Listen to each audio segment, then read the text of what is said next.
The reason people change is because of pain. The reason we grow is because we get uncomfortable and we embrace being uncomfortable. But being honest with the pain that we feel is usually the prime mover for people to do the work that is necessary. Average person, you and I have about 75,000 thoughts a day rattling around in this thing we call our brains and our minds. 75,000 of them. The crazy thing is 91% of those thoughts are identical to the previous day and are identical to the day before that and the day before that and the day before that. You're not a procrastinator. You have a habit of procrastinating. And so most people never take the time to analyze what they think about. The most successful people I know are the most self-aware, meaning they're aware of what they do and they're also aware of what they think. They're aware of how they're perceived. But people like to give themselves this excuse. I do not have the energy to do this.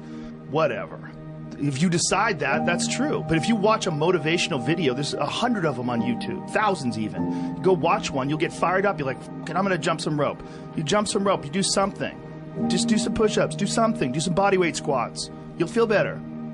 Some of them maybe, but I think some of them just don't have discipline. There's an issue with that as well. There's also an issue with momentum. You're not used to doing it. It's not a part of your life. It's not something that you're accustomed to pushing yourself.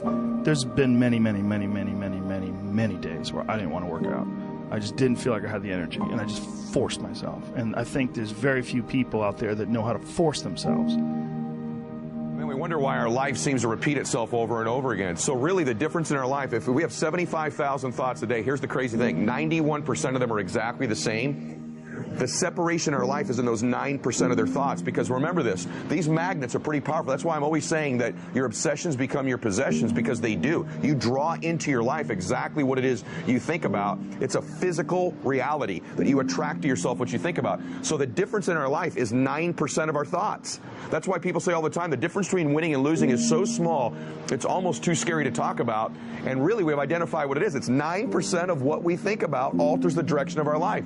So what I'm here to tell you today is you've got to hone in and get aware of what you think about and then alter those 9% of the thoughts that are variable on a daily basis to serve you. And you know, people are very, very, very, very tough. And it turns out that if you face things that you can put up with a lot more than you think you can put up with, and you can do it without becoming corrupted.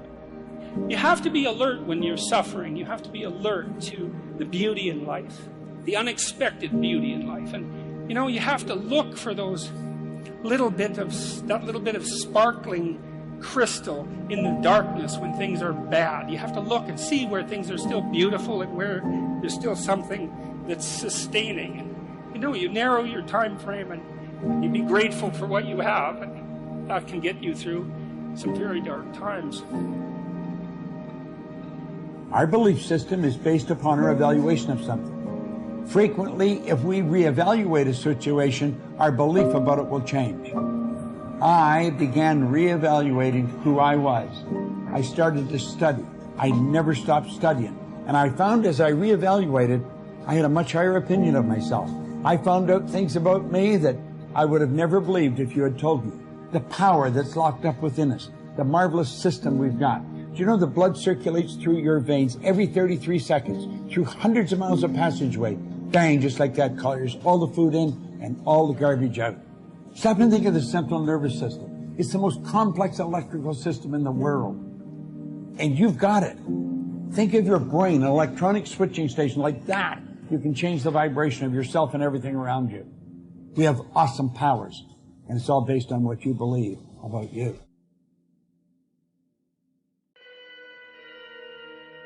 If you want to change yourself, if you want to acquire something, if there's some goal that you want to reach, changing your behaviors, overcoming negative habits, it's challenging. It's hard. Most people go through life never discovering what their talents are. Most people never develop their talents.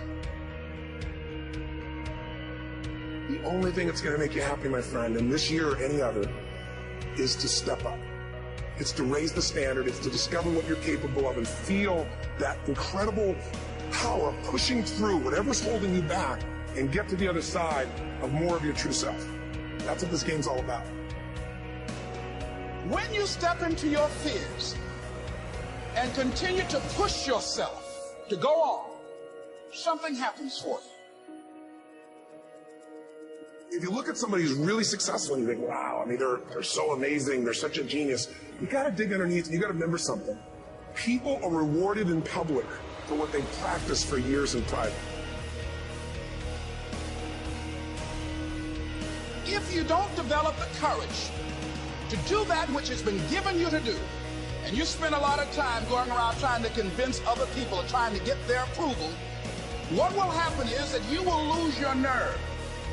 And other people will convince you that what you're doing doesn't have any value, and you'll give up on your dream. How much time do you have left? How much time do you have left? Jeremiah said, "Your word, O Lord, is like fire shut up in my bones." I believe there are some dreams shut up in you.